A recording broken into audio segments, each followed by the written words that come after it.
Hello बच्चों, नमस्कार। तो कैसे हैं आप? आशा करते हैं अच्छे होंगे, स्वस्थ होंगे और अपनी पढ़ाई अच्छी तरह से कर रहे होंगे। तो चलिए बच्चों, आज हम इस वीडियो में देखेंगे पदबंध। पदबंध क्या होता है, इसके कितने भेद होते हैं और इसे हम कैसे पहचानें, उसका ट्रिक भी देखेंगे। पदबंध आपको तभी समझ में आएगा जब आप संज्ञा, सर्वनाम, क्रिया और विशेषण और क्रिया विशेषण पढ़ चुके होंगे। यदि ये सब नहीं पढ़े होंगे तो पदबंध आपको समझ में नहीं आएगा। आपको पदबंध समझ में नहीं आएगा। यदि ये सब नहीं पढ़े हैं तो ये सब संज्ञा, सर्वनाम, क्रिया और विशेषण ये सब मैं पहले पढ़ा चुका हूँ। उससे जाकर देख लेंगे, फिर उसके बाद पदबंध पढ़ेंगे, तब समझ में आएगा। तो चलिए शुरू करते हैं और बने रहिए लास्ट वीडियो तक। इससे बोर्ड पेपर में एक प्रश्न जरूर आता है जो 2 नंबर का होता है। यदि इसे अच्छी तरह से पढ़ लिए तो इसे दोबारा पढ़ने की कोई आवश्यकता नहीं पड़ेगी। तो चलिए शुरू करते हैं। जब एक से अधिक पद जुड़कर एक ही व्याकरणिक इकाई का काम करते हैं, ऐसे पद समूह को पदबंध कहते हैं। मतलब कि जब एक से अधिक पद जुड़कर एक ही व्याकरणिक इकाई का काम करते हैं, ऐसे है पद समूह को हम पदबंध कहते हैं। आगे है पदबंध के भेद। पदबंध के भेद। पदबंध के भेद कितने होते हैं भैया? 5 होते हैं। पदबंध के भेद कितने होते हैं? 5 होते हैं। पहला है संज्ञावाचक पदबंध, संज्ञा पदबंध। दूसरा है सर्वनाम पदबंध। तीसरा है क्रिया पदबंध। चौथा है विशेषण पदबंध और पांचवा है क्रिया विशेषण पदबंध। पांचवा है क्रिया विशेषण पदबंध। तो पदबंध के कितने भेद होते हैं भैया? 5 होते हैं। पदबंध के भेद 5 होते हैं। संज्ञा पदबंध, सर्वनाम पदबंध, क्रिया पदबंध, विशेषण पदबंध और क्रिया विशेषण पदबंध। तो इसमें हम पहला देखते हैं संज्ञा पदबंध। क्या हो जाएगा? संज्ञा पदबंध। संज्ञा पदबंध। तो संज्ञा पदबंध हो जाएगा। पदबंध का अंतिम पद यदि संज्ञा पद हो, अन्य सभी पद उसी पर आश्रित हो, वह संज्ञा पदबंध कहलाते हैं। मतलब कि यदि पदबंध का यदि अंतिम पद हो, संज्ञा हो और उसी पद पर अन्य सभी पद आश्रित हो, उसे हम संज्ञा पदबंध कहते हैं। मतलब कि इसमें एक वाक्य दिया रहता है, इसमें एक वाक्य दिया रहता है और उस पर उसके नीचे अंडरलाइन खींच दिया गया होता है और इसमें बताना होता है कि यह कौन सा पदबंध है। तो संज्ञा पदबंध का मतलब यह है कि पदबंध का अंतिम पद यदि संज्ञा हो और अन्य सभी पद उसी पर आश्रित हो तो वह पद संज्ञा पदबंध कहलाएगा। यदि जो नीचे का रेखांकित भाग उदाहरण में समझ लेते हैं, जैसे कि ये है, वह पुरस्कार में मिली पुस्तक लेकर आया। मतलब कि वह पुरस्कार में मिली पुस्तक लेकर आया। तो अब इसके नीचे जो अंडरलाइन किया होता है, ऐसे ही पेपर में आएगा अंडरलाइन करके। यदि यही अंडरलाइन किए हुए का हमें पदबंध खोजना होता है, तो इसमें यदि संज्ञा पदबंध खोजना होता है, सबसे लास्ट वाला देखेंगे। जो अंडरलाइन किया होता है उसका सबसे लास्ट वाला पद देखेंगे तो पद में जो होगा उसे हम बता देंगे। तो इसमें सबसे लास्ट वाला पद है पुस्तक। तो पुस्तक क्या होता है? पुस्तक संज्ञा होता है ना। पुस्तक एक संज्ञा है, तो इसे हम कहेंगे संज्ञा पदबंध है। आगे है आसमान में उड़ता गुब्बारा फट गया। आसमान में उड़ता गुब्बारा फट गया। तो इसका लास्ट वाला पद देखेंगे, लास्ट वाला। तो आसमान में उड़ता गुब्बारा क्या हो जाएगा भैया? गुब्बारा एक संज्ञा हो जाएगा। गुब्बारा एक संज्ञा होगा। तो यह हो जाएगा संज्ञा पदबंध। आगे है दशरथ के पुत्र राम ने रावण को मारा। तो दशरथ के पुत्र राम ने रावण को मारा। तो इसमें लास्ट वाला पद देखेंगे रेखांकित पद का, तो राम, यदि राम क्या हो जाएंगे, राम भी एक संज्ञा है, इसमें भी ये संज्ञा पदबंध हो जाएगा। मतलब कि यदि यह आपको तभी समझ में आएगा जब आप संज्ञा, सर्वनाम, क्रिया और क्रिया विशेषण सब पढ़ चुके होंगे, तभी आपको समझ में आएगा कि दशरथ के पुत्र राम, तो राम एक संज्ञा है, तो इसलिए यह संज्ञा पदबंध हो जाएगा। तो चलिए आगे देखते हैं। अगला है सर्वनाम पदबंध। सर्वनाम पदबंध, जब एक से अधिक पद एक साथ जुड़कर सर्वनाम का कार्य करे, अर्थात जहाँ मुख्य पद सर्वनाम होता है तो उसे सर्वनाम पदबंध कहते हैं।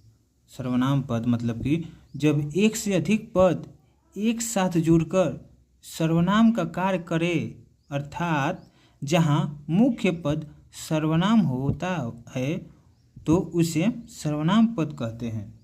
उदाहरण में देख लेते हैं। उदाहरण में बेचारा, बेचारा वह किसी से कुछ न कह पाया, मतलब बेचारा वह किसी से कुछ न कह पाया।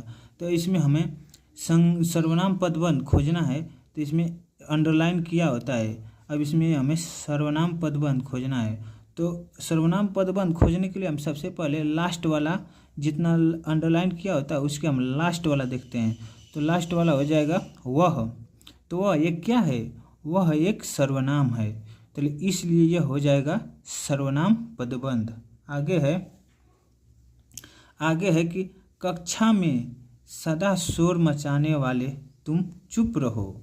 मतलब कि ये पूरा अंडरलाइन है, यहाँ से लेकर यहाँ तक अंडरलाइन है, यहाँ से लेकर यहाँ तक अंडरलाइन है। तो मतलब कक्षा में सदा शोर मचाने वाले तुम चुप रहो।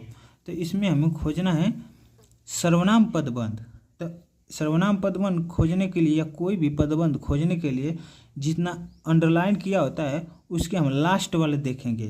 तो लास्ट वाला है तुम क्या है, तुम है एक सर्वनाम है। तुम क्या है, तुम एक सर्वनाम है, इसलिए यह हो जाएगा सर्वनाम पदबंध। आगे है हमारे देश के नेताओं में कुछ नेता अच्छे हैं। हमारे देश के नेताओं में कुछ नेता अच्छे हैं।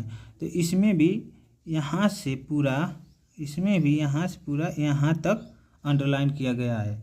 तो इसमें खोजना है हमें सर्वनाम पदबंध। तो सर्वनाम पदबंध खोजने के लिए हम क्या करते हैं, जितना अंडरलाइन किया होता है उसके हम लास्ट वाले को देखते हैं। तो लास्ट वाला है कुछ, मतलब कि हमारे देश के नेताओं में कुछ एकदम लास्ट वाला है ना अंडरलाइन किया, तो कुछ क्या हो जाएगा, कुछ एक सर्वनाम हो जाएगा, इसलिए यह भी सर्वनाम पदबंध हो जाएगा। तो ऐसे ही और उदाहरण बनाकर देख सकते हैं अपने से। आगे हम देखते हैं, अब आगे देखते हैं। आगे हो जाएगा विशेषण पदबंध। विशेषण पदबंध, जब एक से अधिक पदबंध एक साथ जुड़कर विशेषण का कार्य करते हैं, विशेषण पदबंध कहलाते हैं। मतलब कि जब एक से अधिक पद मिलजुल कर विशेषण का कार्य करते हैं तो उसे हम विशेषण पदबंध कहते हैं। उदाहरण हो जाएगा मुझे 2 किलो पीसी हुई लाल मिर्च चाहिए। तो मुझे 2 किलो पीसी हुई लाल मिर्च चाहिए। तो मतलब मुझे 2 किलो पीसी हुई क्या चाहिए भैया, लाल मिर्च चाहिए। तो इसमें हमें क्या खोजना है, इसमें हमें खोजना है विशेषण पदबंध। तो विशेषण पदबंध जो अंडरलाइन किया होता है उसके हम लास्ट वाले देखते हैं। तो लाल क्या है, लाल ये मिर्चा की विशेषता को बता रहा है। लाल मिर्चा की विशेषता को बता रहा है, तो ये हो जाएगा विशेषण। अब जो विशेषण पढ़ा होगा उसे मालूम होगा कि जो शब्द संज्ञा या सर्वनाम की विशेषता बताता है उसे हम विशेषण कहते हैं। तो मिर्ची इसमें क्या हो जाएगा, मिर्चा तो एक मिर्च इसमें हो जाएगा संज्ञा, मिर्च संज्ञा हो जाएगा। अब इस संज्ञा की विशेषता बता रहा है कि ये लाल है, तो इसमें लाल क्या हो जाएगा, इसमें लाल हो जाएगा विशेषण। तो यही हो जाएगा विशेषण पदबंध। मैं बार बार कर रहा हूँ कि यदि आप संज्ञा सर्वनाम विशेषण और क्रिया विशेषण यदि नहीं पढ़े होंगे तो आपको ये सब पदबंध नहीं समझ में आएगा। इसे पढ़ने के लिए आपको संज्ञा सर्वनाम और विशेषण पढ़ना ही होगा, तब जाकर आपको समझ में आएगा। यदि वह नहीं पढ़े हैं तो मेरे यूट्यूब चैनल पर अपलोड है, जाकर सर्च करके पढ़ लीजिए, तब इसके बाद ये समझ में आएगा। तो आगे है, वह बहुत सुंदर कविता लिखता है, वह बहुत सुंदर कविता लिखता है। तो इसमें जो रेखांकित किया गया होता है उस पर ही हमें विशेष पदबंध खोजना होता है। तो इसमें लास्ट वाला देखते हैं सुंदर, रेखांकित भाग का लास्ट वाला देखते हैं सुंदर। सुंदर क्या है, ये कविता की विशेषता बता रहा है, कविता की विशेषता बता है सुंदर, तो सुंदर हो जाएगा विशेषण। आगे है, तेज चलने वाली गाड़ी देर से पहुंचती है, तेज चलने वाली गाड़ी देर से पहुंचती है। तो ये गाड़ी की क्या बता रहा है, विशेषता बता रहा है, गाड़ी का विशेषता बता रहा है कि तेज चलने वाली गाड़ी देर से पहुंचती है। तो ये हो जाएगा विशेषण पदबंध, हो जाएगा विशेषण पदबंध। तो चलिए आगे देखते हैं। आगे है क्रिया पदबंध। क्या है, क्रिया पदबंध। एक से अधिक क्रिया पदों से बनने वाले क्रिया रूपों को क्रिया पदबंध कहते हैं, क्रिया पदबंध कहते हैं। मतलब कि एक से अधिक क्रिया पदों से बनने वाले क्रिया रूपों को क्रिया पदबंध कहते हैं। उदाहरण हो जाएगा, बच्चे मैदान में फुटबॉल खेलते हैं, बच्चे मैदान में फुटबॉल खेलते हैं। तो खेलते हैं क्या है, खेलते हैं ये तो पहले ही से मालूम चल गया कि खेलते हैं, तो एक क्रिया कर रहा है, तो यह हो जाएगा क्रिया पदबंध। राधा खाना बनाती होगी, तो राधा क्या करती होगी भैया, राधा खाना बनाती होती है, खाना बनाती है तो कुछ क्रिया तो कर ही रही है ना, तो ये हो जाएगा क्रिया पदबंध। आगे है, मोहन रात में गाना गा रहा है, मोहन रात में गाना गा रहा है। तो गाना गा रहा है, तो गाना गा रहा है तो क्या कर रहा है भैया, क्रिया तो कर ही नहीं रहा है, इसलिए हो जाएगा क्रिया पदबंध। आगे होगा, आगे हो जाएगा, अगला हो जाएगा क्रिया विशेषण पदबंध। क्रिया विशेषण पदबंध, जब कई पदों के योग से ऐसा पदबंध बने जो क्रिया की विशेषता बताए तो उसे क्रिया विशेषण पदबंध कहते हैं। मतलब कि जब कई पदों के योग से ऐसा पदबंध बने जो क्रिया की विशेषता बताए उसे हम क्रिया पदबंध कहते हैं। उदाहरण देख लेते हैं, उदाहरण देख लेते हैं। उदाहरण हो जाएगा, गंगा नदी कल कल करती हुई बह रही है, गंगा नदी कल कल करती हुई बह रही है। तो इसमें रेखांकित का हमें क्रिया विशेषण पदबंध हमें पहचानना है।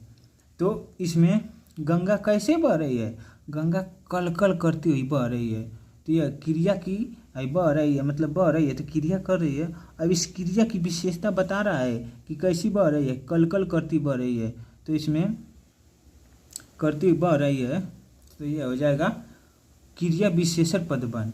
मोहन सुबह तक आ जाएगा, तो कब तक आ जाएगा भैया, मोहन सुबह तक आ जाएगा। तो इसमें लास्ट वाला कब तक आ जाएगा, सुबह तक, तो मतलब आ जाएगा उसका विशेषता बता रहे हैं ना कि कब तक आ जाएगा, सुबह तक। इस तो ये हो जाएगा क्रिया विशेषण पदबंध। आगे है, राधा रोड पर बहुत धीरे धीरे चलती है, राधा रोड पर बहुत धीरे धीरे चलती है।